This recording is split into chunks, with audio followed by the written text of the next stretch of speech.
Greetings, my sports to the bone people. Back at it again with another video. Thank you all for tuning in.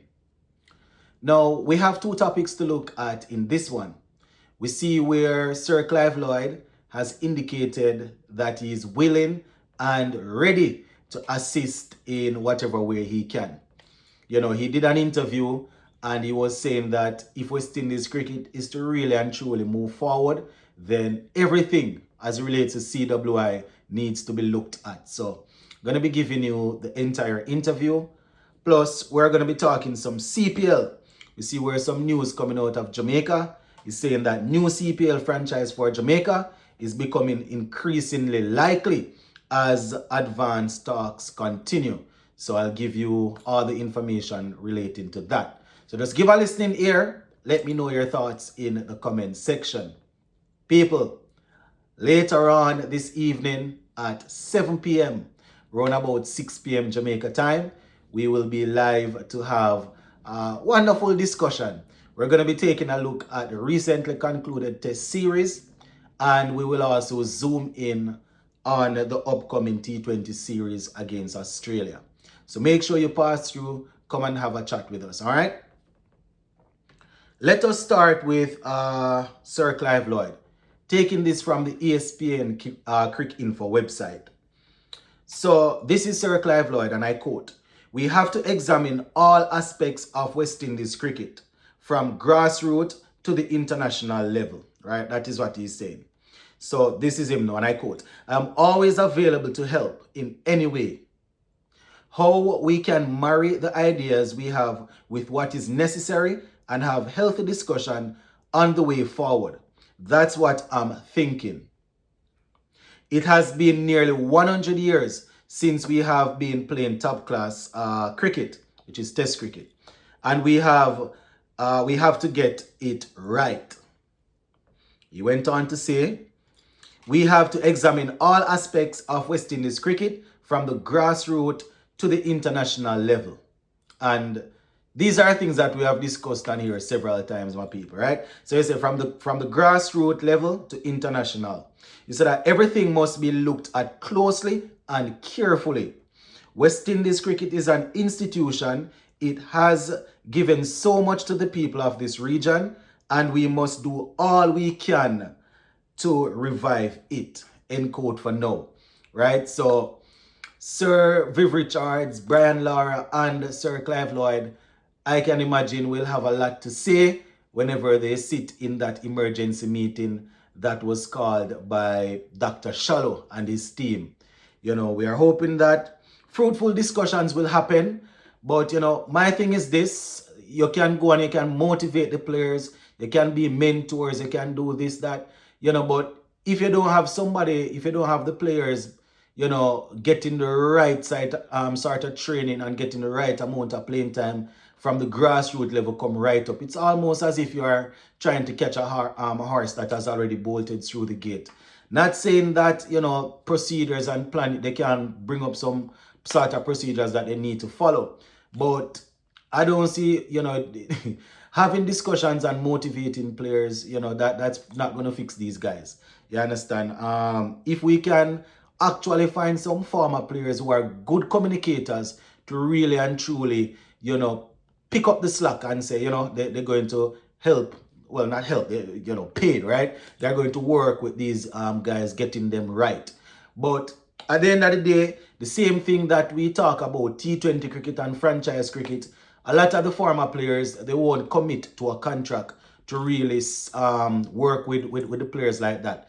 Because they can go around, be mentors in this league, be mentoring in that league. They can go and be a coach in this league for a few months, leave and go be a coach in that league for a few months, and they are making money. You understand? We all know that this is their talent, this is their gift, so they are using it to using that to make money.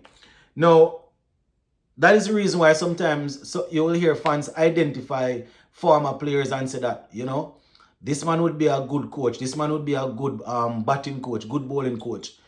Sometimes CWI might not be looking in that direction, but we have to understand that people will also do what is best for them. You understand? So I just wanted to throw that out there. So Sir Clive Lloyd went on to say, and I quote, "We need a couple of Larry Gomes, right? We need a couple of Larry Gomes, more batsmen like him. We need batsmen who put a heavy price on their wickets, and when they get in, look to stay in. There is nothing wrong with digging in and batting ugly. We have to find ways of fighting, occupying the crease, and staying in for long periods to wear down the bowlers. We have not been doing that." End quote for now. So that in itself is would be going against what the new leaders are trying to do, because it would appear as if they are trying to play some form of baseball, right? I personally don't think they are technically good enough to take on world-class bowlers in a test match like it's T20. Bowlers have more time to work them out. Bowlers can experiment more. You understand? So it's really tough. I understand what Sir Clive Lloyd is saying. It's test cricket. You have to be able to bat. You have to be able to bat. See England talking about baseball, and I was watching the last test against India that they played, right?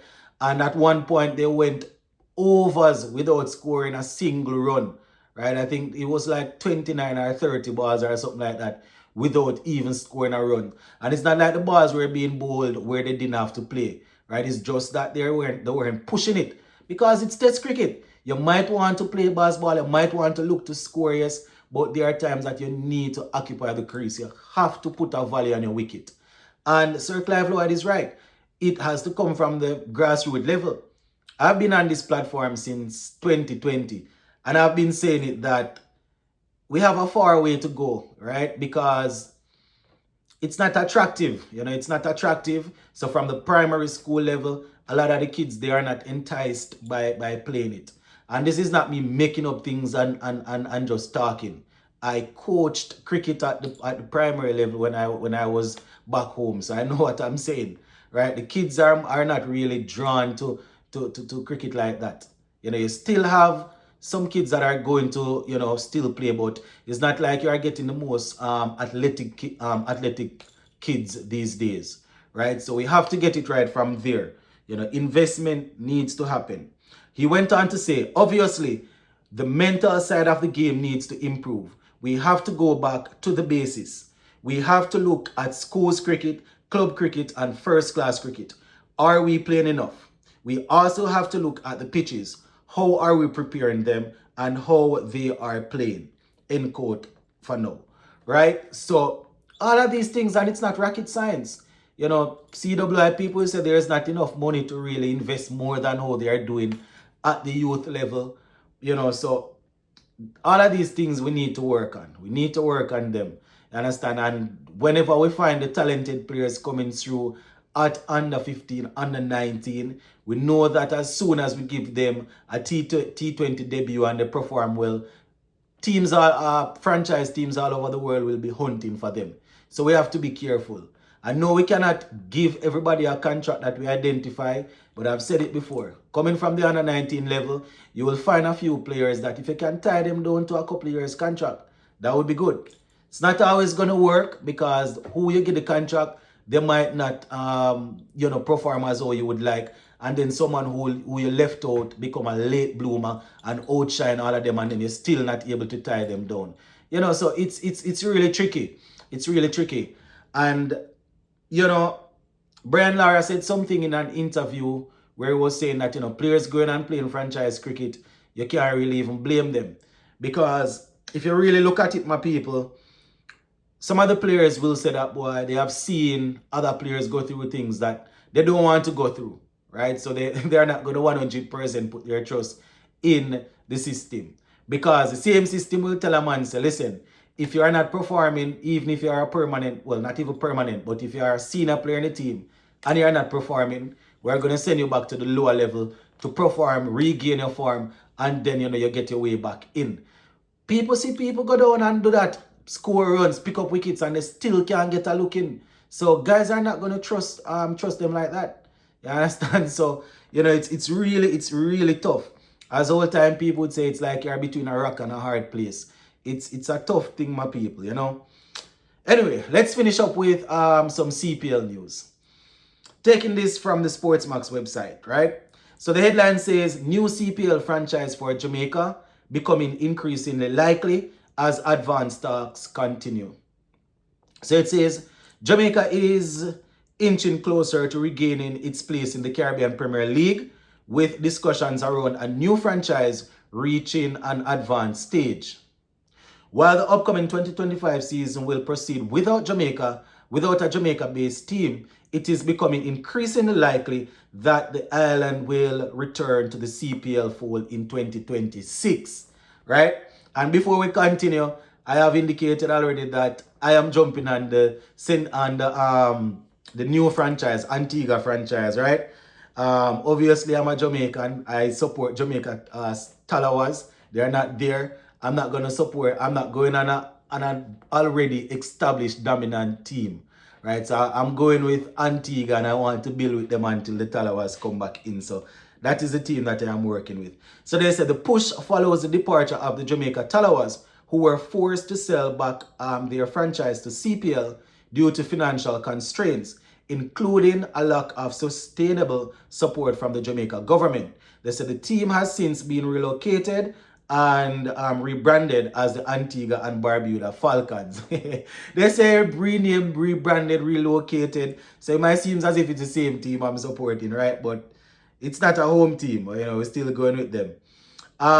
So they say reports from early suggested that the new Jamaican franchise will be backed by an Indian Premier League ownership group, bringing renewed investment and global expertise into the CPL. They said the move is seen as part of a broader strategy to strengthen the CPL's commercial model by deepening its ties with one of the world's most successful T20 leagues. Right now, the Minister of Sports in Jamaica, that's Olivia Babsy Grange, she was speaking recently, and this is what she said, and I quote, I'm in touch with CPL. I'm in touch also with our local stakeholders, the tourist board, the ministry, and local private sector individuals or companies. We are in discussion to try and have the team for the next staging, right? So that is Olivia Babsy Grange there, my people. Obviously we are not going to be there for this year, but probably saying that hopefully by next year we'll be up and running again. So that is some good news. Gonna leave it right there. Remember, later on this evening we will be having a chat. Big up.